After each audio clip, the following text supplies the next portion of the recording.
तं सच्चिदानन्दविग्रहं पूर्णब्रह्मपरानन्दमीशमानन्दवल्लभं शङ्करं शङ्कराचार्यं केशवं बादरायणं सूत्रभाष्यकृतो वन्दे भगवन्तो पुनः पुनः। सर्वमङ्गलमाङ्गल्ये शिवे सर्वार्थसाधिके शरण्ये त्र्यम्बके गौरी नारायणे नमोस्तुते। ओम मृत्युंजयाय रुद्राय नीलकंठाय शंभवे अमृतेशाय शर्वाय महादेवाय ते नमः। घेऊन या चक्रगदा हाची धंदा करीतो, भक्ताला ते पायापाशी दुर्जनाशी संवारी, अव्यक्त ते आकाराले रूपाले गुणवंत, तुका म्हणे पूर्वीच्छा जयाते सविठ्ठल। प्रस्तुत आज या गोकुळाष्टमीच्या महापर्वावरती आपण सर्वजण भगवंताचे चिंतन करण्याकरिता एकत्रित आहोत। आताच आदरणीय हरिभक्तीपरायण महाराजांनी भगवान माऊली महावैष्णव ज्ञानोबरायांच्या प्राकट्याविषयी आपल्या सर्वांच्या समोर 4 शब्द वर्णन करून सांगितले। अस्तित्वात आजची जी पर्वणी आहे ही पर्वणीच मुळात हरदिव्य असणारी पर्वणी आहे। जगन्नियंता परमात्मा ज्याच्या श्वासातून वेद प्रगट झाला, वेद हा अपवृषीय आहे। आपण सर्वजण ज्या धर्माचे आहोत त्या धर्माचं नाव काय असं जर आपल्याला कोणी विचारलं तर आपण सगळेजण म्हणतो आम्ही हिंदू धर्माचे आहोत। पण वस्तुस्थिती तशी नाही। आपल्या धर्माचं नाव फक्त हिंदू नाही, आपल्या धर्माचं खरं नाव आहे सनातन वैदिक धर्म। सनातन वैदिक धर्म, आपण सनातन वैदिक धर्माची पाईक आहोत। या सनातन वैदिक धर्माला हिंदू धर्म का म्हणावं?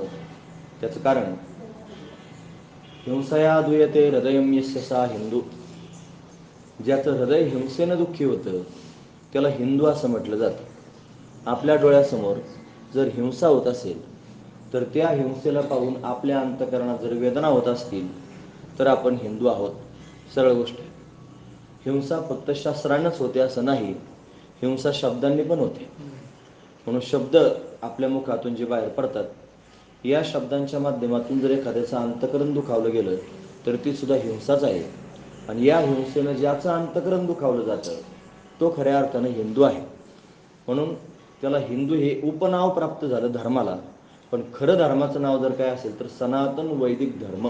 आपल्या धर्माचं नाव आहे सनातन वैदिक धर्म। म्हणजे या धर्मामध्ये वेदाला प्रमाण मानलं जातं, वेद प्रमाण मानलं जातं। लोकांना वेदच माहीत नाही काय असतो, म्हणून तो वेद कसा प्रगट झाला, कधी प्रगट झाला? खरं तर हा वेद अपवृषीय आहे। संपूर्ण विश्वाला ज्यानं निर्माण केलं त्या विश्वाची घडी बसवण्याकरिता त्याला एक नियमावली सुद्धा तयार करावी लागली। आणि ती नियमावली जर तयार करायची असेल तर काय केलं पाहिजे? म्हणून तो शेषशय्येवर पडलेला भगवान शांताकारं भुजगशयनम असं आपण त्याला म्हणतो। त्या भगवंतानं शांत चित्तानं स्वरूपचिंतन करत असताना त्याच्या श्वासातून वेद प्रगट झाला। वेद एकच आहे, आपण त्याला 4 म्हणतो। तुकोबरांचं प्रमाण आहे वेद अनंत बोलिला, अर्थ ही तुकाची साधीला, विठोबासी शरण जावे निजनिष्ठा नाम गावे। वेद अनंत बोलिला, व्याकरण जर आपल्याला कळत असलं तर तुकोबराय बोलिला म्हणतात, बोलिले म्हणत नाही। म्हणजे 4 वेद जर असते तर बोलिले असं म्हणले असते। मग आपण 4 का म्हणतो? एकाच वेदाचं चिंतन सर्वजण करू लागले आणि आपसात भांडण करू लागले। पण सगळ्या लोकांनी आपसात भांडण करू नये म्हणून व्यासदेवांनी वेदाची केली विभागणी आणि एका वेदाचे 4 भाग केले। लोकांना वेदाचे नावही माहीत नाही तरी आठवणीत ठेवा, ऋग्वेद आहे, यजुर्वेद आहे, अथर्ववेद आहे, सामवेद आहे, हे 4 वेद आहेत। या वेदामध्ये जीवानं उद्धरून जाण्याकरिता तत्वज्ञान वर्णन करून सांगितलेलं आहे। लोकांना वेदांत कळत नाही, मग काय करावं? भगवंताने विचार केला की मी सगळ्या जगाच्या समोर नियमावली म्हणून वेद प्रगट केलेला आहे आणि हा वेद सामान्य लोकांना कळत नाही, मग मी काय करू? म्हणून भगवंतानं वेदातलं तत्वज्ञान जगाच्या समोर प्रत्यक्ष प्रगट करण्याकरिता अवतार धारण केला। आणि तो अवतार जर कोणता असेल तर तो आजचा जो दिवस आहे ज्याला आपण गोकुळाष्टमी म्हणतो, कृष्णाष्टमी म्हणतो, या दिवशी भगवंतानं आणि सगळ्या जगाला वेदातलं तत्वज्ञान वर्णन करून सांगण्याकरिता अवतार धारण करून यायचं ठरवलं. वास्तविक पाहता भगवंतानं अनेक अवतारांमध्ये अनेक प्रकारांना उपदेश केलेला आहे. भगवान रामरूपाने प्रगट झाले. रामानं शबरीला उपदेश केला, रामानं लक्ष्मणाला उपदेश केला. रामगीता प्रसिद्ध आहे. भगवान परशुरामाच्या रूपानं प्रगट झाले. परशुराम कल्पसूत्र नावाचा ग्रंथ प्रगट झाला. त्रिपुरा रहस्य नावाचा ग्रंथ प्रगट झाला. परशुरामानं प्रगट केलेला ग्रंथ. यानंतर हाच भगवान कपिल रूपानं प्रगट झाला. कपिल भगवान, या कपिल भगवंतानं सांख्यशास्त्र जगाच्या समोर प्रगट केलं. अनेक प्रकारानं त्यानं जगाच्या समोर तत्वज्ञान सांगितलं. कपिल अवतारात भगवंतानं स्वतःच्या वडिलांना उपदेश केला. गच्छ काम मया पृष्ठो मयी संन्यस्त कर्मणा जित्वा सुदुर्जय मृत्युम अमृतत्वाय मां भज. म्हणजे माझी प्राप्ती करून घेण्याकरिता, मोक्ष प्राप्त करून घेण्याकरिता गच्छ काम मया पृष्ठो, जा वनात जा, आणि मयी संन्यस्त कर्मणा, माझ्या प्राप्तीकरिता सगळ्या कर्मांचा त्याग करा. मयी संन्यस्त कर्मणा. मग काय करा? जित्वा सुदुर्जय मृत्युम, जो जिंकण्याकरिता अतिशय कठीण असणारा मृत्यू आहे त्या मृत्यूवर विजय प्राप्त करून घ्या. आणि अमृतत्वाय मां भज, अमृत स्वरूप प्राप्त होऊन माझं भजन करा. हा दिव्य उपदेश वडिलांना केला. कोणी? कपिल भगवंताने केला. का सांगतो? कशाकरिता? हा भगवान अनेक अवतारांमध्ये प्रगट होतो आणि प्रगट होऊन सगळ्या जगाला तत्वज्ञान सांगतो. पण अनेक रूपांना जरी तत्वज्ञान सांगितलं तरी त्याला असं वाटलं की हेच वेदातलं तत्वज्ञान मी अनेक अवतारांमध्ये अनेक रूपानं जरी सांगितलं लोकांना कळेना, तेच तत्वज्ञान सहज सुलभ रीतीनं सगळ्या लोकांना कळावं याच्याकरिता लीला करावी. मग तो लीलाकारी असणारा परमात्मा जगदोद्धारा करता त्या वेदाला गीतेच्या रूपानं प्रगट करण्यासाठी अवतीर्ण झाला. म्हणून भगवंताचं प्राकट्य झालं. आणि आता महाराजांनी जे वर्णन करून सांगितलं, माऊली ज्ञानोबराय प्रगट झाले. त्याच गीतेवर अलंकार चढवण्याकरिता ज्ञानोबराने यावं लागले. गीता अलंकार नाम ज्ञानेश्वरी ब्रह्मानंद लहरी प्रगट केली. तोच परमात्मा आला. विशेष गोष्ट सांगतो, मी वेदापासूनची परंपरा सांगितली. वेद त्याच्यापासूनच प्रगट झाला. गीता सुद्धा त्यानेच सांगितली आणि ज्ञानेश्वरी सांगण्याकरिता सुद्धा तोच आला. विशेषत्व आहे. म्हणून या दोन अवतारांमध्ये सारखेपण आहे. एक आहे देव आणि दुसरे आहेत संत. दोन गोष्टी. एक येत असतो तो शस्त्र घेऊन येतो आणि संतांच्या रूपाने ज्यावेळेला तोच प्रगट होतो त्यावेळेला शास्त्र घेऊन येतो. शस्त्र आणि शास्त्र एकच, फक्त काना जास्त आहे. शस्त्र आणि शास्त्र. पण शस्त्र घेऊन पण तेच काम करतो आणि शास्त्र घेऊन पण तेच काम करतो. शस्त्र घेऊन काय करतो? तो यदा यदा हि धर्मस्य ग्लानिर्भवति भारत अभ्युत्थानामा धर्मस्य तदात्मानं सृजाम्यहम्. काय काय काम करतो? परित्राणाय साधूनां विनाशाय च दुष्कृतां धर्म संस्थापनार्थाय संभवामी युगे युगे. तो शस्त्र घेऊन येतो आणि दुष्टांचं निर्दळन करतो. अभंग तोच आहे. घेऊन या चक्रगदा हाच धंदा करीतो, भक्ता राखे पायापाशी दुर्जनाशी संहारी. हातात चक्राने गदा घेऊन येतो आणि भक्तांचा सांभाळ करून दुर्जनांचा निपात करून टाकतो. शस्त्र घेऊन येतो. आणि संत तेच काम करतात, पण शस्त्र घेऊन नाही, शास्त्र घेऊन. ते मात्र दुर्जनांना मारत नाहीत. ते मात्र दुर्जनांचा निपात करीत नाहीत. मग काय करतात?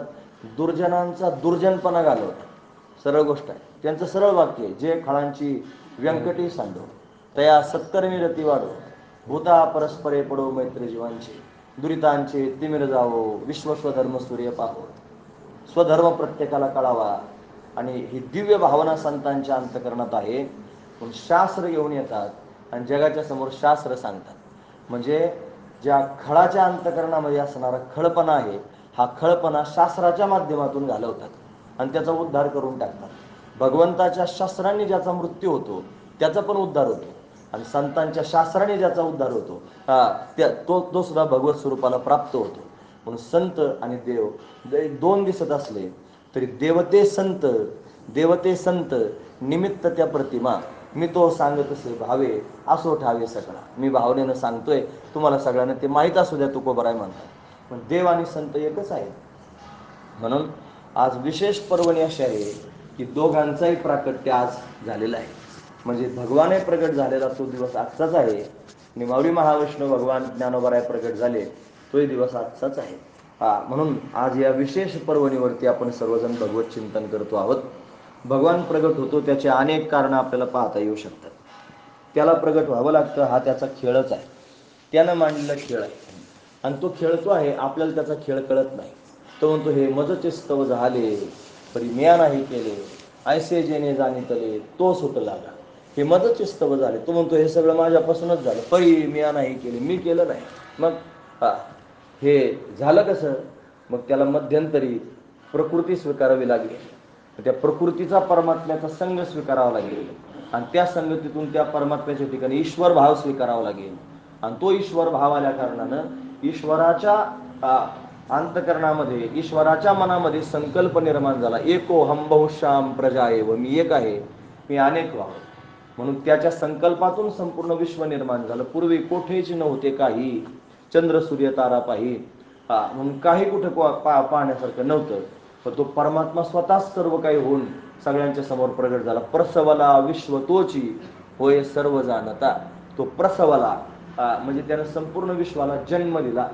तो संपूर्ण विश्वाचा जन्मदाता आहे, विश्वाचा जनिता असं आपण त्याला म्हणतो. मनीषोदेसी माता, विश्वाला जन्म देणारा परमात्मा आहे. आणि तो त्याने अवतार धारण करून येतो, तो खेळतो. हे विश्व त्यानं खेळण्याकरिताच निर्माण केलेलं आहे. आपल्याला त्याचा खेळ कळत नाही. आपण काय करतो? आपण त्याच्या मायेमध्ये गुरफटून पडतो. आपण त्याच्या मायेत गुरफटून पडतो. आपल्याला भागवत कथा अनेक वेळेला ऐकायला मिळाली. भागवत कथेमध्ये भगवंताची 3 प्रकारची माया सांगितली जाते. सगळ्यात पहिली माया विमुखजन मोहिनी माया, दुसरी माया स्वजन मोहिनी माया, आणि तिसरी माया स्वमोहिनी माया. ही विमुखजन मोहिनी माया म्हणजे काय? विमुख होणं म्हणजे त्याच्यापासून दूर होणं. विमुख होणं म्हणजे त्याच्यापासून बाजूला जाणं. विन्मुख होणं हा त्याचा अर्थ आपण करावा. त्याच्यापासून जीवाला वेगळं करणारी माया, तिला म्हणायचं विमुखजन मोहिनी माया. या मायेच्या पडद्याखाली सगळे लोक दबले, आणि म्हणून भगवंताचं चिंतन करा, भगवंताची भक्ती करा, भगवंताच्या प्राप्तीकरिता अट्टहास करा, असं साधू संत आपल्या घरी येऊन सांगतात. बाबा लागून या पाया विनवेतो तुम्हाला, करटाळी बोला मुखी नाम, असं ते सांगतात. पण हे सांगून सुद्धा आपल्या ते पचनी पडत नाही. का पडत नाही? त्याचं कारण ती भगवंताची माया. हे सामान्य नाही. भगवान स्वतःच सांगतो, दैवी हेशाम गुणमयी मम माया दुरत्यया मामेव ये प्रपद्यन्ते माया मेतांतरंती. ते दैवी म्हणजे दिव्य आहे, हेशाम ही माया दिव्य आहे, गुणमयी ही त्रिगुणात्मक आहे, सत्व रज आणि तम हे 3 गुण तिच्या ठिकाणी. दैवी हेशाम गुणमयी मम माया दुरत्यया, भगवान ही माझी माया आहे. आणि दुरत्य या शब्दाचा अर्थ होतो ती तरुण जाण्यास फार कठीण आहे. दुरत्य. मग कोण त्या मायेच्या सागरातून तरुण जाऊ शकतो? माम एव ए प्रपद्यन्ते, ए माम एव प्रपद्यन्ते माया मेतांतरंती. ते मायेच्या सागरातून तरुण जाऊ शकतात जे फक्त मला शरण आले, आणि ते मायेच्या समुद्रातून तरुण जाऊ शकतात. एरवी मायेतून कोणी तरुण जाऊ शकत नाही. म्हणून ज्ञानोबरायांनी एक ओवी खर्च केली. ते म्हणतात, येथ एकची लीला तरले जे सर्व भावे मजची भजले, ते आयलेची थडी सरले माया जळ. मायेच्या जळातून जर तरुण जायचं असेल तर कोण तरुण जाऊ शकतो? येथ एकच लीला तरले, एकच त्या लीलेतून तरुण जाऊ शकतो. कोण? जे सर्व भावे मजची भजले, जे सर्व भावानं माझाच शरण येऊन माझं चिंतन करू लागले, ते आयलेची थडी सरले माया जळ. म्हणून भगवंताची विमुखजन मोहिनी माया आपल्या सगळ्यांवर त्यांनी पगडा घालून आहे, आणि ती आपल्या सर्वांना संसाराच्या दिशेने ओढती आहे. फक्त आपल्या अंतकरणातला भाव जर दृढ असला आणि आपण भगवंताच्या चरणांना दृढ धरून ठेवलं तरच आपण याच्यातून तरुण जाऊ शकतो. म्हणून सगळ्या भोळ्या भाबड्या जीवांना हा भक्तियोग कळावा, सगळ्या भोळ्या भाबड्या जीवांना सहज वेदातलं तत्वज्ञान कळावं, सगळ्या भोळ्या भाबड्या जीवांना आपली भक्ती करता यावी, याच्याकरिताच त्या भगवंतांना अव्यक्त ते आकार आले, रूप आले, गुणवंत. म्हणून ते अव्यक्त असणारं परमतत्व रूप धारण करून आलं आणि सगळ्यांच्या समोर प्रत्यक्ष प्रगट झालं. आणखी प्रमाण मला फार सांगता येतील.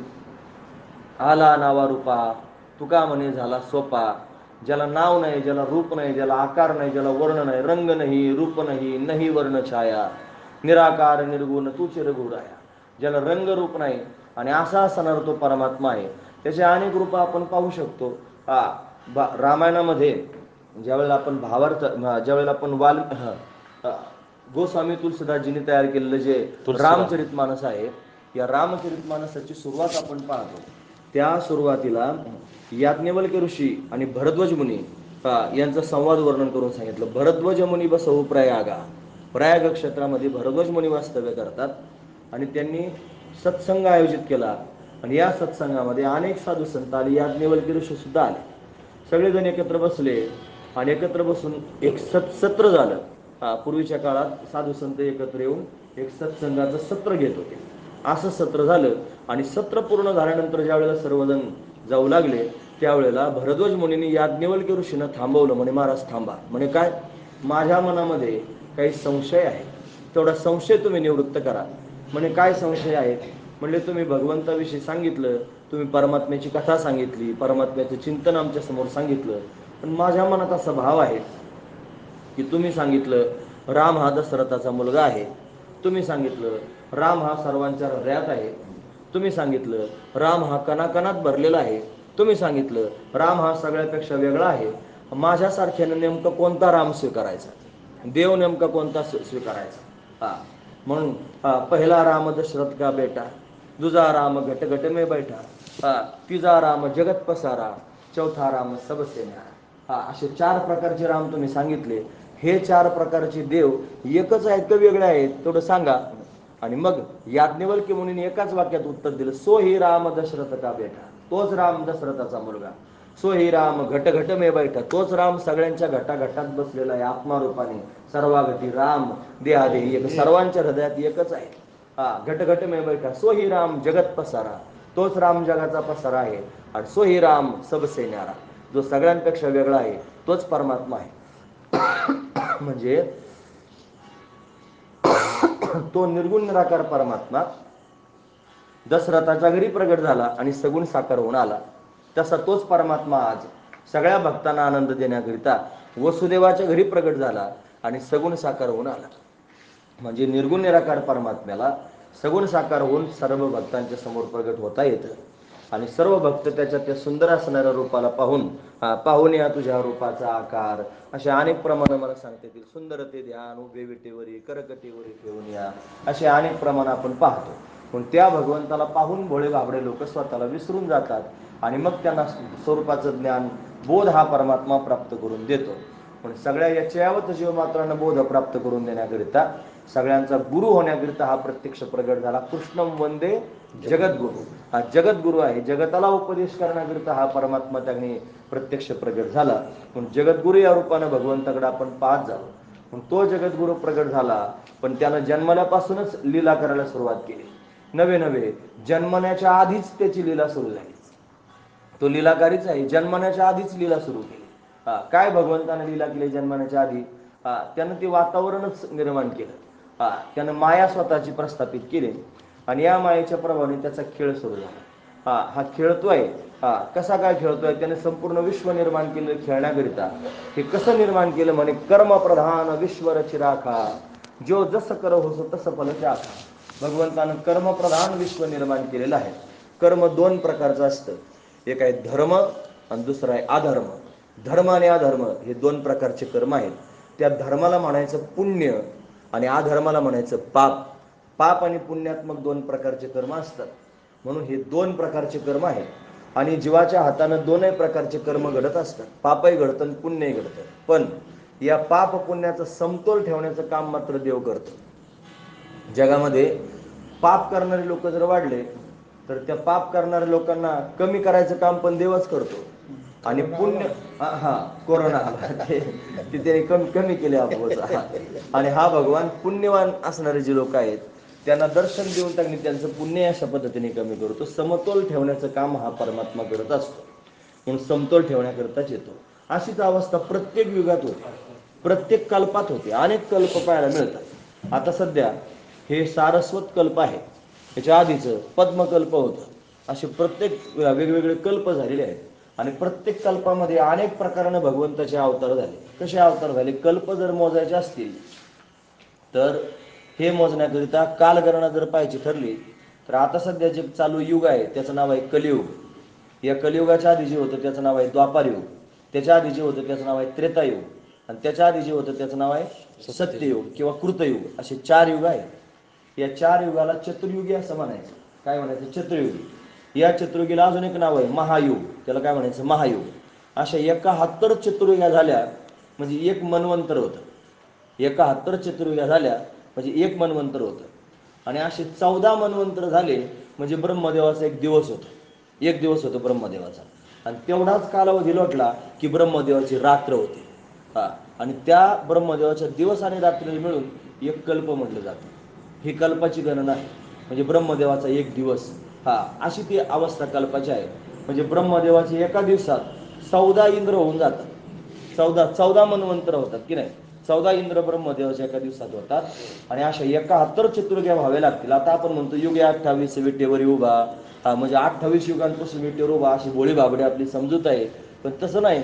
मग 28 युगांपासून विटेवरती उभा आहे असं नाही. हे 28वां युग चालू आहे, कलियुग.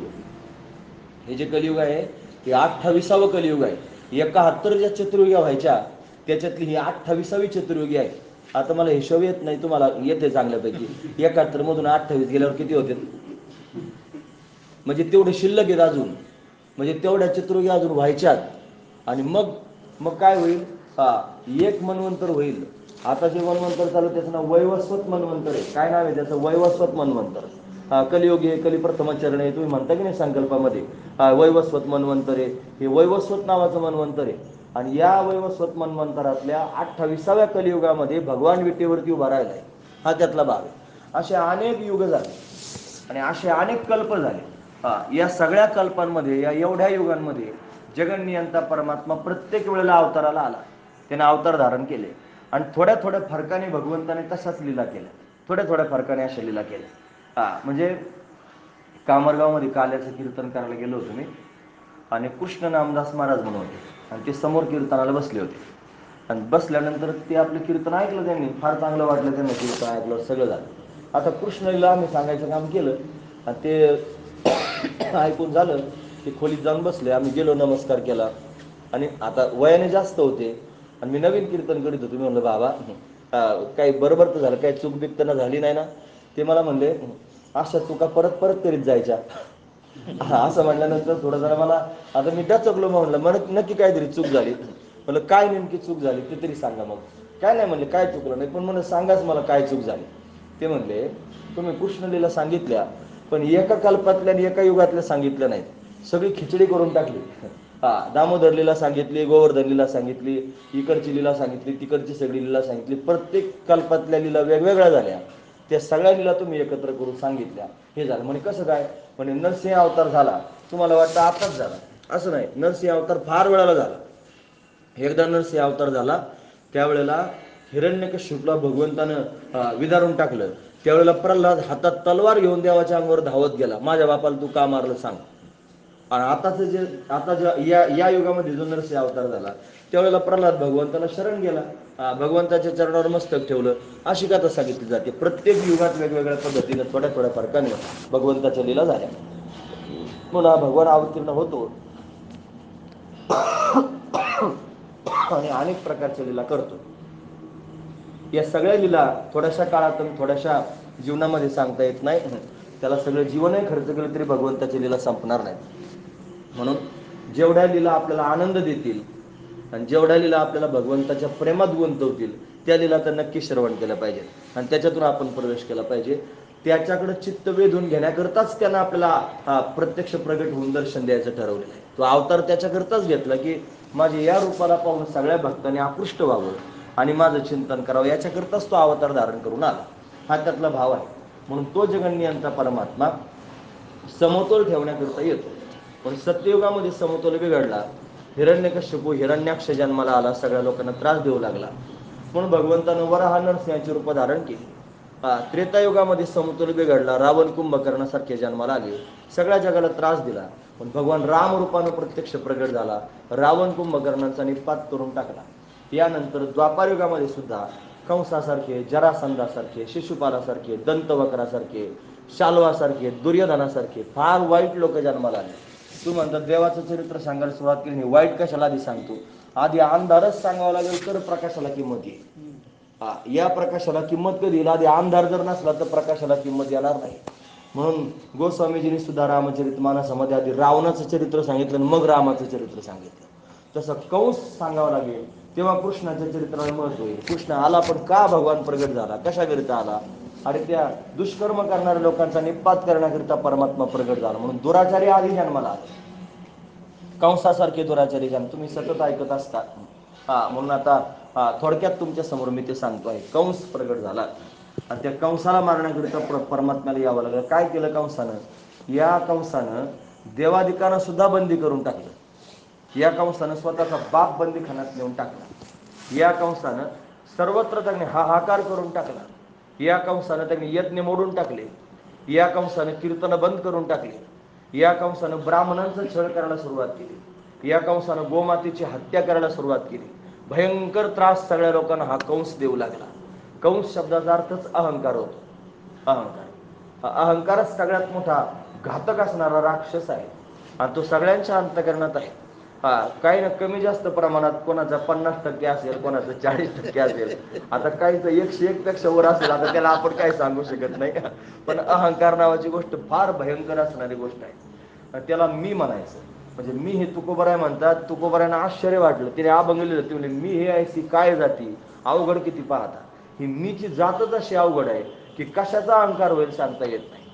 काय कोणती गोष्ट अंगामध्ये फुगा निर्माण करील काही सांगता येत नाही. धनाचा अभिमान, संपत्तीचा अभिमान, वैभवाचा अभिमान, प्रतिष्ठेचा अभिमान, कशाचा अभिमान होईल आणि कोणाकोणाला होईल सांगता येत नाही. म्हणून अभिमान फार घातक असतो. एक गोष्ट आहे का, अभिमान सामान्य संसारातल्या लोकांना होत असेल काही नवल नाही. अहो त्यांना कोणी संसारातलं म्हणेल हे लेकरं आहेत. आता हे लेकरं इथून उठून तिकडे जायचं, तिकडून इकडे यायचं, त्यांना कोणी नाव ठेवलं का? का बरं ठेवलं नाही? लेकरच आहेत ते, त्यांना कोणीच नाव ठेवणार नाही. महत्वाची गोष्ट, हे जर एखादं शहाणं माणूस उठून तिकडे गेलं तिकडून इकडे गेलं तर काय म्हणतील? काहीतरी खराब आहे, असं काहीतरी कोणता तरी पाठ खराब झाला असं म्हणाल का नाही कोणतरी? सरळ सरळ गोष्ट आहे. म्हणजे त्यांना लेकरच म्हणाल कोणी पण. तसं संसारातल्या लोकांना जर फुगीरपणा आला तर त्यांना कोणी संसारिक म्हणेल, आहे की नाही? पण परमार्थिकाच्या अंगात जर फुगा आला तर मग मात्र तो फुगा त्याला शोभा देत नाही. म्हणून परमार्थ कशाकरिता? फुगा घालवण्याकरिताच परमार्थ आहे. परमार्थ कशाकरिता? अहंकार घालवण्याकरिताच परमार्थ आहे. म्हणून अहंकार पायाखाली तुडवण्याकरिताच खऱ्या अर्थाने परमार्थ आहे. म्हणून अहंकार शब्दाचा अर्थच होतो कंस. कंस म्हणजेच अहंकार. आणि या कंसरूपी अहंकाराला किंवा अहंकार रूपी कंसाला जर घालवायचं असलं तर दुसरा तिसरा कोणीच घालू शकत नाही. त्याला घालण्याकरिता बोधरूपी कृष्णच यावा लागेल. बोधरूपी कृष्ण जोपर्यंत अंतःकरणात प्रगट होत नाही तोपर्यंत अहंकार रूपी कंस मारला जाऊ शकत नाही. पण कृष्ण प्रगट होणार आहे. पण कोणाकरिता प्रगट होणार आहे? तो अहंकार रूपी कंसाला मारण्याकरिता प्रगट होणार आहे. हा अहंकार म्हणजे मी. कंस, या कंसाला 2 बायका आहेत. तुम्ही म्हणा आता लागला सांगायला एक होता राजा, त्याला 2 बायका. आता 12च्या तडाख्यात बायकांना सांगायचं राजा सांगायचं म्हणजे काही सोपी गोष्ट आहे का? आता तुम्ही जागे राहिले पाहिजे की नाही सगळे लोक. नाही तर मग ते मग झाला. मी एक प्रवचन करून आलोय आता, त्याच्यातच झाला विषय तो. बलराम दादांनी डोळेच उघडले नाही म्हणले. का बरं? जोपर्यंत भगवान प्रगट होत नाही तोपर्यंत डोळे उघडायचे नाही. मला आता रात्रीच्या प्रवचनात जोपर्यंत देवाचा जन्म होत नाही तोपर्यंत लोक डोळे उघडीत नाही. कारण टाइमच झोपायचा आहे की नाही आता. म्हणून असं होऊ शकतं.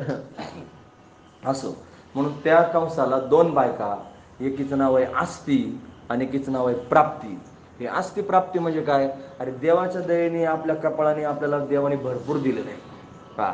आपण आनंदात जगतो आहोत, याचं नाव आहे आस्ती. पण तेवढा दम निघत नाही, अजून पाहिजे, त्याचं नाव प्राप्ती.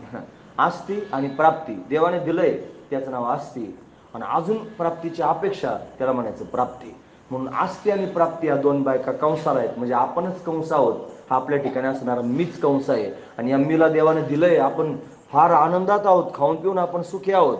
पण आपल्याला अजून पाहिजे गबाळ, आणि ते जमा करून नाथांचं प्रमाण आहे आपल्या मनात नाही बाबा. ते प्रमाण सांगत जावं. नाथ महाराज म्हणतात जया परमार्थाची चाड त्याने सांडावे लिगाड. हे लिगाड शब्दाचा अर्थच होतो गाभाड. त्याने सांडावी लिगाड. धरुणी भजनाची चाड नित्य नेमा आदरे. म्हणून नुसतं म्हणून काय होईल बरं? रोज म्हणतात की नाही सगळे लोक काकड्यात पार दानका उठतो नुसता असा. म्हणून म्हणून म्हणून त्याने सांडावी लिगाड, त्याने सांडावी लिगाड. लिगाड तर कोणी सोडित नाही, पण म्हणायचं तर दानका चालूच मात्र बंद करीत नाहीत अजिबात. म्हणायचा कार्यक्रम नाही तो, तो जीवनात उतरवण्याचा कार्यक्रम आहे. म्हणून ते कोणाला पाहिजे? कंसाला पाहिजे. असा कंस उन्मत्त झाला, मातला. सगळ्या देवतांना बंदीखान्यात टाकलं म्हणजे काय झालं? त्यानं सात्विकांवर अत्याचार, देव म्हणजे सात्विकांवर अत्याचार करायला सुरुवात केली. आणि कोणाच्या माध्यमातून? दैत्यांच्या माध्यमातून.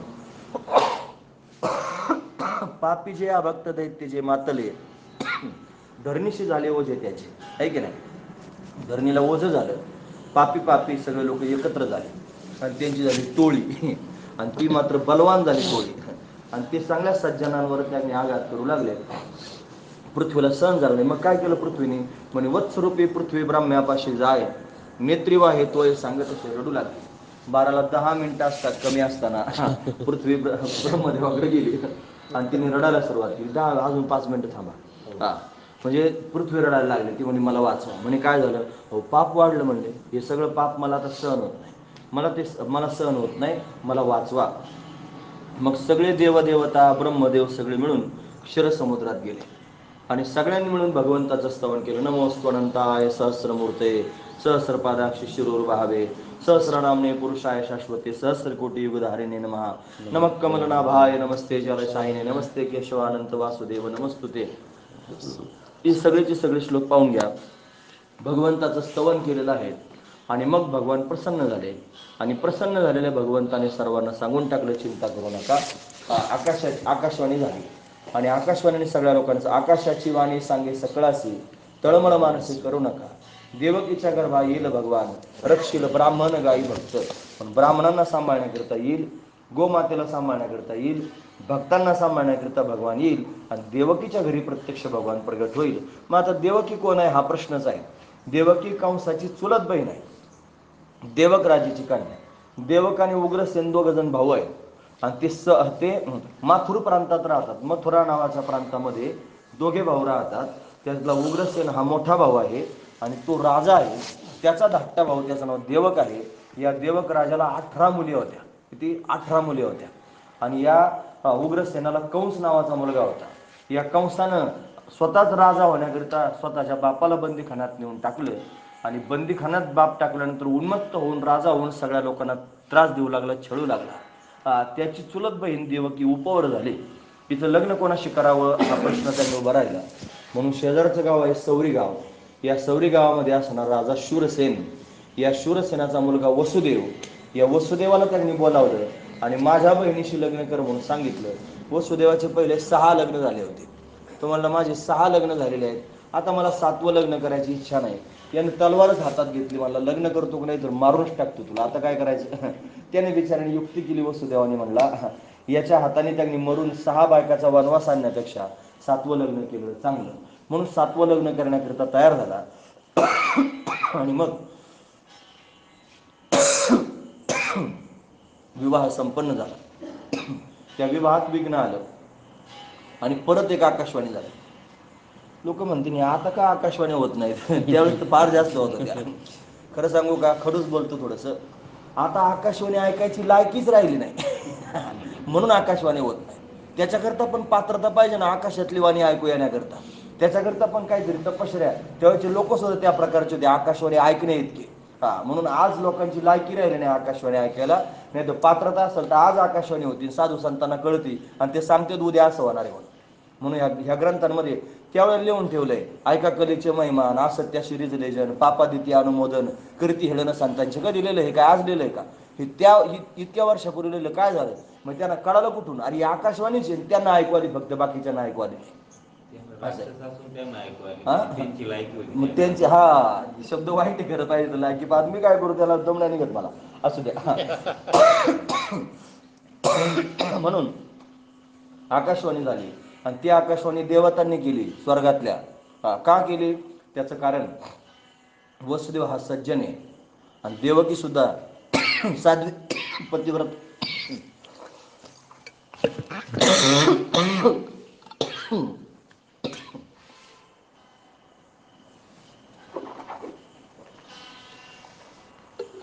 सज्जनाचा छळ झाला की पाप वाढत असतं. कंसाचं पाप वाढवायचं होतं. मग देवतांनी विचार केला की हा कंस, याला जर आपण सांगितलं लग्नामध्ये विघ्न घालून की तिची वरात मिरवतो आहेस, तिच्याच पोटी आठवा येऊन तुला मारील, हा तिचा छळ करेल, वसुदेवाचा छळ करेल. यानं छळ केला की त्याचं पाप संपलं, त्याचं पुण्य संपलं म्हणायचं आणि पाप वाढलं. पाप वाढवण्याकरता हा सगळा प्रयोग झाला. वसुदेव देवकीला बंदीखान्यात नेऊन टाकलं कंसानं. मध्ये सगळे प्रसंग तुम्हाला माहीत आहेत. आणि मग यथा काल देवकीला एक मुलगा झाला. तो मुलगा मारण्याकरिता कंस धावत आला. पहिलं बाळ पाहिलं, मारावं नाही वाटलं, देऊन टाकलं. तोपर्यंत त्याच्या मनात जरा चांगला भाव होता. पण नारदजी महाराज आले. आता नारद हे देवर्षी, त्यांना ते कामच त्यांना ते दिलेलं देवाने. ते आले आणि मग त्यांनी काय केलं, कंसाला समजून सांगितलं, म्हणजे कोणताही मुलगा आठवा होऊ शकतो, वधी बाळक अशी ठेवू नको. मग त्यांनी ते बाळ मारून टाकलं, देवकीच्या समोर मारलं. देवकीच्या समोर मारलं हे म्हणण्यापेक्षा आईच्या समोर मारलं. कारण आईचं अंतकरण तिच्या डोळ्यासमोर नुकतंच जन्मलेलं लेकरू जर मारून टाकलं तर तिचं अंतकरण काय म्हणेल. व्याकुळ झाली देवकी. असं एकदा नाही 6 वेळेला झालं. आणि मग तिनं प्रत्येक वेळेला सांगायचं, कंसा येईल, एक दिवशी जगाचा मालक येईल, तुला मारल्याशिवाय राहणार नाही. 6 लेकरं मारले गेले. मग 7वा गर्भ आला. तो 7वा गर्भ योगमायेनं पळवला. मगाची माया होती विमुखजन मोहिनी माया, आणि आताची माया योग माया. विमुखजन मोहिनी माया म्हणजे जीवाला देवापासून वेगळं करणारी माया, आणि योग माया म्हणजे जीवाला देवाशी जोडणारी माया, त्याला योग माया म्हणायचं. अशी योग माया प्रगट झाली आणि तिनं तो गर्भ रोहिणीच्या गर्भात नेऊन स्थापन केला. भाद्रपद शुद्ध षष्टीला बलभद्राचं प्राकट्य झालं. या बलरामाचे डोळे बंद होते. गोकुळात त्याचा जन्म झाला. रोहिणी नंदराजाच्या आश्रयाला जाऊन राहिली होती. मग तिथं प्रगट झाला बलराम. म्हणे डोळे का उघडीत नाही, म्हणे हा शेष नारायण आहे आणि भगवंताचं आसन आहे. ज्या अर्थी इथं आला त्या अर्थी देव सुद्धा इथे येणार आहे. देव आल्यावरच हा डोळे उघडेल. म्हणून पाऊण तासाच्या वर बोलक खोकलाय, तो बंद नाही होत. असू द्या, बराच गॅप गेला पण आता तरी पण तसं आहेच ते, असू द्या. म्हणून सगळ्या गोकुळवासी लोकांना कळालं की देव इथं प्रगट होणार आहे.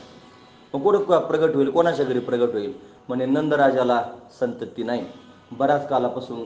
मग काय केलं पाहिजे, सगळ्या गावाने आबाल वृद्धांनी व्रत करा. एकादशीचं व्रत केलं, निर्जला एकादशीचं व्रत केलं, लहान लेकरांपासून म्हाताऱ्या माणसांपर्यंत सगळ्यांनी. त्याचा परिणाम काय झाला, यशोधरानी गर्भवती झाली. इकडं कंसाला अभिमान झाला की 7वा गर्भ माझ्या भीतीने गळून गेला असं त्याला वाटायला लागलं. पण त्याला काय माहिती त्याचा काळ आता प्रत्यक्ष प्रगट होणार आहे म्हणून. इकडं भगवान प्रगट होण्याचा कालावधी जवळ आला.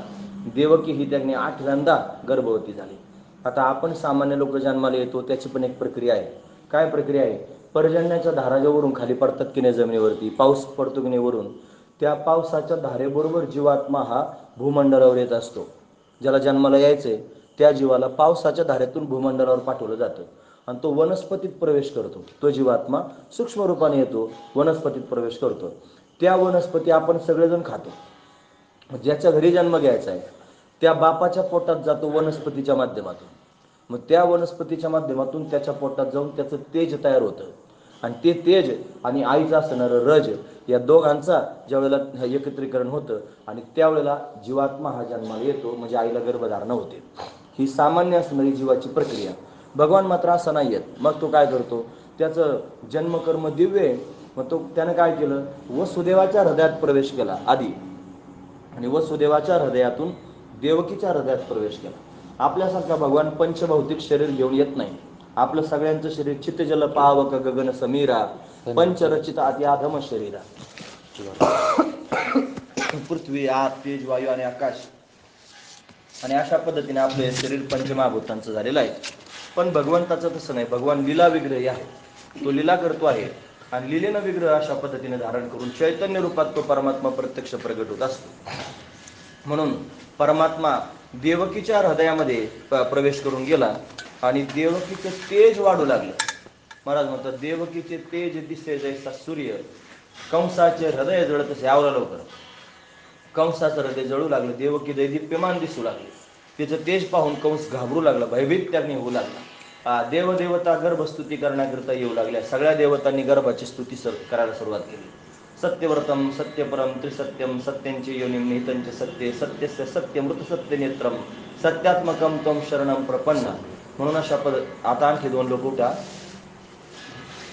वरती पाण्यात शेजाऱ्या पाजाऱ्यांच्या हातात द्या म्हणजे झालं. कितीक माणसाचे. आणि मग भगवंताच्या प्राकट्याचा कालावधी जवळ येऊ लागला. त्याच्यामध्ये श्रावण महिना आला. आपण महाराष्ट्रात राहतो. महाराष्ट्रात हे जे महिने मोजण्याची पद्धत आणि उत्तर प्रदेशातली महिने मोजण्याची पद्धत फरक आहे. आपण अमावस्येचा महिना धरतो आणि ती पौर्णिमेचा महिना धरतो. पण आता सध्या त्यांच्याकडे भाद्रपद महिना चालू आहे आणि आपल्याकडे आता श्रावण महिना चालू आहे. मग आता आपण काय करावं. आपण कोणाला प्रमाण धरावं. तर मग आपण काय करावं. नामदेव महाराजांचं प्रमाण पाठ करावं. ते म्हणते दशरथ हे मारीला तोच होता मास. म्हणजे दशरथ राजानं ज्याला मारलं होतं. कोणाला मारलं होतं दशरथ राजानं. रावणाला. म्हणजे श्रावणाला मारलं होतं. म्हणजे त्या श्रावणाच्या नावाचा होता महिना श्रावण. दशरथ हे मारीला तोची होता मास. म्हणजे श्रावण महिना होता. या श्रावण महिन्यामध्ये वद्य पक्ष होता.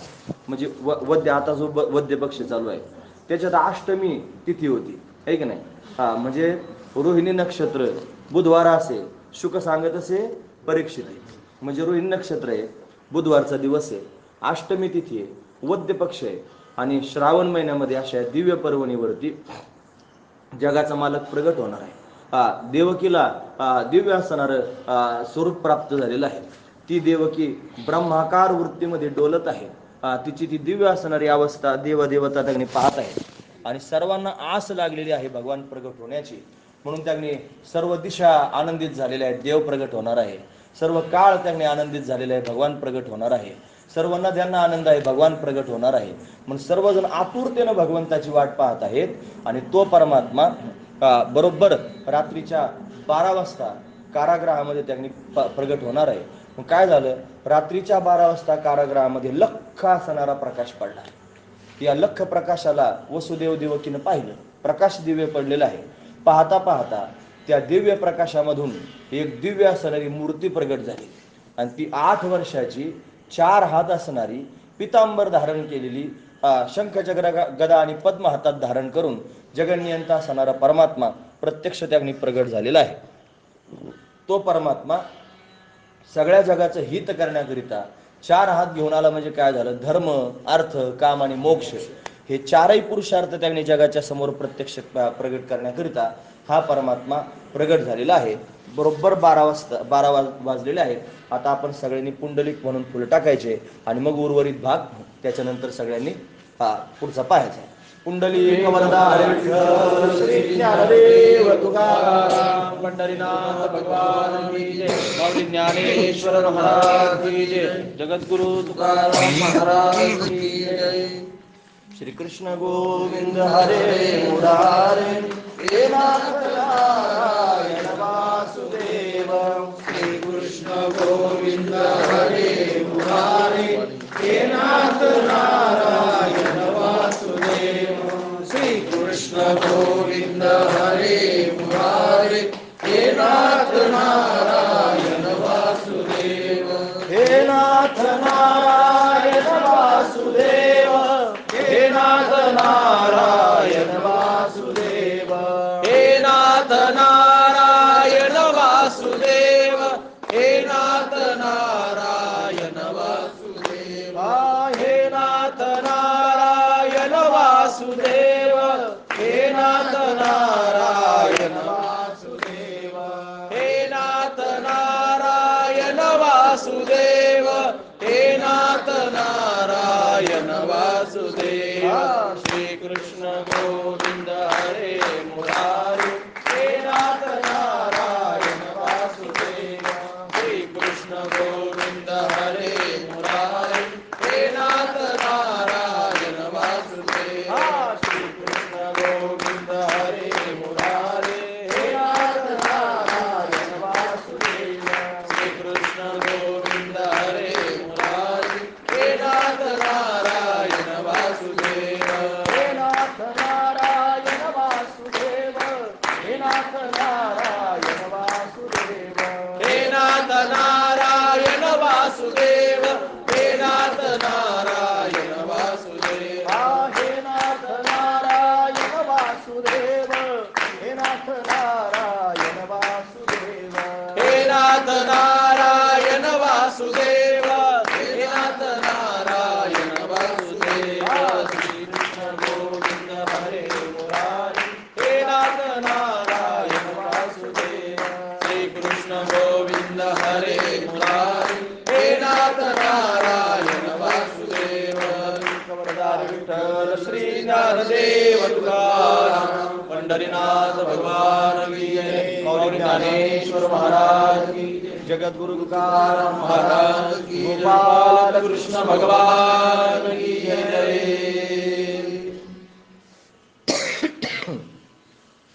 भगवान प्रत्यक्ष प्रगट झालेले आहेत, चतुर्भुज रूप धारण करून आलेले आहेत.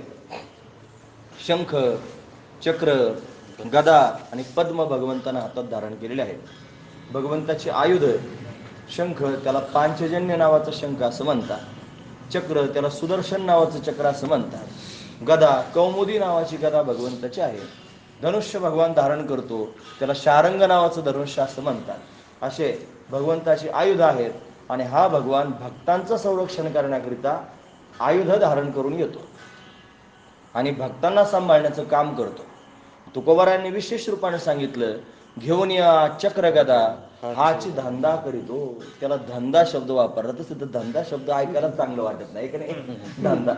आणि पुन्हा देव धंदा करतो हे म्हणलं म्हणजे देव धंदा करण्याकरिता हाची धंदा करीतो. काय धंदा करतो म्हणे, भक्ता राखी पायापाशी आणि दुर्जनाशी संवाद. भक्तांना पायाजवळ ठेवतो आणि दुर्जनांचा संहार करतो. का बरं भक्तांना पायाजवळ ठेवतो? त्याचं कारण काय, भक्त पण धंदा करतात म्हणून. म्हणजे भक्त धंदेवाईक आणि देव हे धंदेवाईक. ऐकायला बरं नाही वाटत ना, पण खरं सांगतो, प्रमाण सांगतो, दोन्ही पण घोटाळा व्हायला नको. भक्तांचा काय धंदा म्हणजे दिनरजनी हाच धंदा आणि गोविंदाचे पावडे आहे की नाही प्रमाण. भक्त काय धंदा करतात, दिनरजनी हाच धंदा. रात्रंदिवस भक्तांना एकच धंदा काय, गोविंदाचे पवाडे, भगवंताचे गुणानुवाद गाणं हा त्यांचा रात्रंदिवस धंदा. भक्त रात्रंदिवस त्याचे गुणानुवाद गाण्याचा धंदा करतात म्हणून हा काय करतो म्हणजे घेऊन या चक्रगदा हाच धंदा करतो आणि भक्ता राखी पायापाशी दुर्जनाशी संवारी. भक्त त्याचं रात्रंदिवस चिंतन करतात पण भक्तांना सांभाळण्याकरिता हा एकच काम करतो. हा त्यांनी चक्रगदा हातामध्ये वागवतो आणि भक्तांना सांभाळण्याकरिता जातो. त्यांना काहीच कमी पडू देत नाही. असं म्हणतात, अन्नाच्छादने चिंता वृथा कुर्वंती वैष्णवा. त्यांना खायला प्यायला कमी पडू देत नाही, त्यांना कोणत्याच गोष्टीची कमतरता पडू देत नाही. त्याने वचनच दिलेलं आहे. त्याचं वचन म्हणजे काय आपल्यासारखं असतं का? त्याचं म्हणजे ते पूर्ण कडेला नेण्याचं वचन. तो म्हणतो, अननिश्चंत यंतो माम हे जना पर्युपासते तेषाम नित्याभियुक्तानाम योगक्षेमं वहाम्यहम्. अननिश्चंत यंतो, जे अनन्य भावनेने माझं भजन चिंतन करतात, तेषाम नित्याभियुक्तानाम योगक्षेमं वहाम्यहम्. मी त्यांचा नित्य योगक्षेम चालवतो. योगक्षेम त्यांचे जाणे जड भारी वाट दावी करी धरून, आपण म्हणतो की नाही रोज. पण भगवान योगक्षेम भक्तांचा सांभाळतो. त्याचं वचन आहे, मी भक्तांचं योगक्षेम चालवेन. अजून सांगू एक वचन, प्रसिद्ध वचन भगवंताचं. तो म्हणतो, सर्वधर्मान परित्यज्य मामेकं शरणं व्रज अहं त्वा सर्व पापेभ्यो मोक्षयिष्यामि मा शुच. सर्व धर्मान परित्यज्य, सर्व धर्मांचा परित्याग करून मामेकं शरणं व्रज, मला एकाला शरण या. मग मी काय करील, अहं त्वा सर्व पापेभ्यो, तुमच्या सगळ्या पापाचा मी नाश करीन आणि मोक्षयिष्यामि मा शुच, मी तुम्हाला मोक्ष प्राप्त करून देईन. म्हणून हा भगवान चक्रगदा घेऊन येतो, भक्तांचा सांभाळ करतो. काय काय देतो भक्तांना, भक्तांचं पाप घालवतो, भक्तांना पुण्य प्राप्त करून देतो, भक्तांना मोक्ष प्राप्त करून देतो, भक्तांच्या सगळ्या प्रपंचाची सुद्धा काळजी वाहतो. आता कितीतरी उदाहरणं मला तुमच्या समोर सांगते. उचनीचे काही नेणे भगवंत, तिष्ठे भाव भक्ती देखून या, दासी पुत्र कन्या विदुराच्या बक्षी, दैत्या घरी रक्षी प्रल्हादाशी, चर्म रंगू लागे रोहिदासा संगे, कबीराच्या मागे शिलेविनी, सजन कशा विकू लागे मांस, माळ्या सबत्यास खुरपू लागे. ही सगळीची सगळी प्रमाणं तुम्ही पाहून घ्या.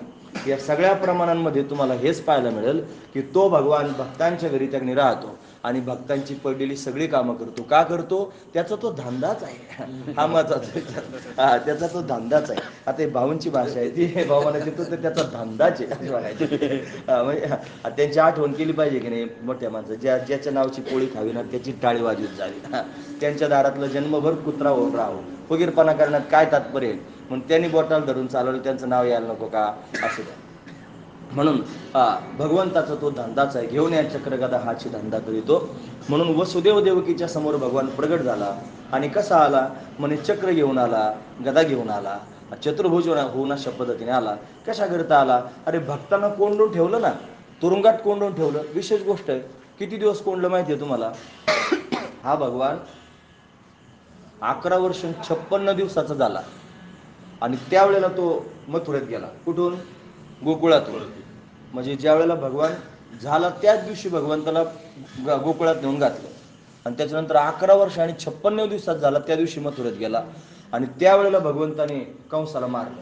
म्हणजे किती वर्ष झाले? विचार करण्यासारखी गोष्ट आहे. म्हणजे इतक्या वर्षानंतर भगवान तिथपर्यंत जाऊन पोहोचला. आणि बंदीखान्यात कधीपासून होते? त्यांचं लग्न झाल्यापासून होते. मग त्याच्या भगवान प्रगट होण्याच्या आधी किती लेकरं झाले? 7 लेकरं झाले. 7 लेकरं झाले. मग तेव्हापासून बंदीखान्यात होते. आणि 8वं लेकरू 11 वर्षाचं झाल्यानंतर बंदीखान्यातून बाहेर आले. म्हणजे किती लांबलचक प्रक्रिया झाली. एवढ्या वर्ष बंदीखान्यात होते. कोण? भक्त. भक्त बंदीखान्यात होते. आणि मग भगवंताला यावं लागलं. आता लोकांना असं वाटतं आपण परमार्थाला लागलो, काल माळ घातली, मस्त उद्या देव भेटलाच पाहिजे, बापाची पेंडच आपल्या ती लगेच भेटला पाहिजे. इतक्या वर्ष बंदीखान्यात जाऊन एवढी तळमळ जीवाची केली, भगवान तरी भेटला नाही. एवढ्या वर्षाने प्रत्यक्ष प्रगट झाला. काल सोमवारी आपण देवधर्म करायला लागलो, मंगळवारी लगेच देव भेटला पाहिजे, असं कुठं असतं का? असं होत नसतंय. म्हणून त्याच्याकरिता तपश्चर्याच महत्वाची असते. असू दे आता ते. म्हणून तपश्चर्या घडली. आणि इतकी तपश्चर्या घडली म्हणून भगवंताला यावं लागलं. आणि भगवान प्रगट झाला. मग काय करतो हा भगवान? प्रगट होऊन भक्तांना अभय दिले. त्यांनी प्रगट होऊन सांगितलं, चिंता करू नका, मी आलो ना, मी तुम्हाला सांभाळण्याकरिताच आलेलो आहे. पण आता मला इथं थांबून चालायचं नाही. म्हणजे का बरं? मला जायचं. म्हणजे कुठं जायचं? म्हणजे नंदाच्या घराला, म्हणजे ने गोकुळाला. मला गोकुळाला जायचं आहे. मग तिथं माया प्रगट झालेली आहे, माया उपजली तेथे, ठेवी मजा आणि येथे. आणि मग मायेला इथं घेऊन या, मला तिथं नेऊन सोडा. आणि मग अशा पद्धतीने सांगितलं. म्हणजे देवा तुला न्यायचं कसं ते तरी सांग. आणि मग सांगितलं तू एवढा मोठा आहेस. मग देवाने सांगितलं माझी सगळी माया मी प्रस्थापित केलेली आहे, चिंता करू नका. मी आता लहान होणार आहे. मनशी रक्षपाळ ते म्या मोहिले सकळ. जे सगळे द्वारपाल आहेत ते सगळे मी आपले मोहीन टाकलेले आहेत. सगळ्यांवर मोहिनी भगवंताने टाकली.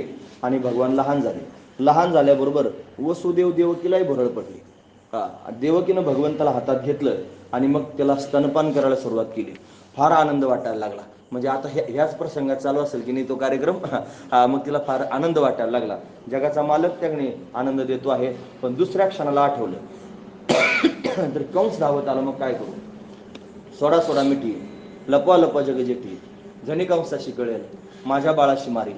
आणि म्हणून त्यांनी वसुदेवाच्या हातात भगवंताला देऊन टाकलं. आणि वसुदेवजी महाराज आता गोकुळाला भगवंताला घेऊन जातील. ते आता आपण उद्या पाहणार आहोत. ते आता आजच जर सगळं सांगितलं मग कसं काय, कालाच होईल आज लगेच आपण. म्हणून उद्या सकाळी किती? 8 ते 9.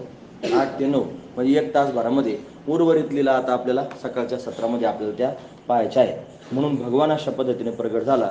आपण सर्वजण भाग्यवान आहोत की आपण भगवंताच्या या जन्माच्या पर्वत. हे बघा, त्या कोरोना महामारीमुळं सगळ्या लोकांना याच्यापासून वंचित राहावं लागलं. पण आपण थोडासा विचार केला, सगळ्या मंडळीने एकत्र येऊन अट्टहास करून पारायण केलं. ज्ञानेश्वरी ग्रंथाचं पारायण झालं. विना अखंड विना त्याने उभा आहे. काकडा झाला. त्याच्यानंतर अभिषेक झाला. भजन झालं. भजन करणाऱ्या लोकांनी भजन केलं. म्हणजे अतिशय सुंदर रीतीनं हा सप्ताह फार मोठ्या स्वरूपात नाही, पण तोडक्या मोडक्या स्वरूपात का होईना, पण भगवंताला फक्त सेवा पाहिजे.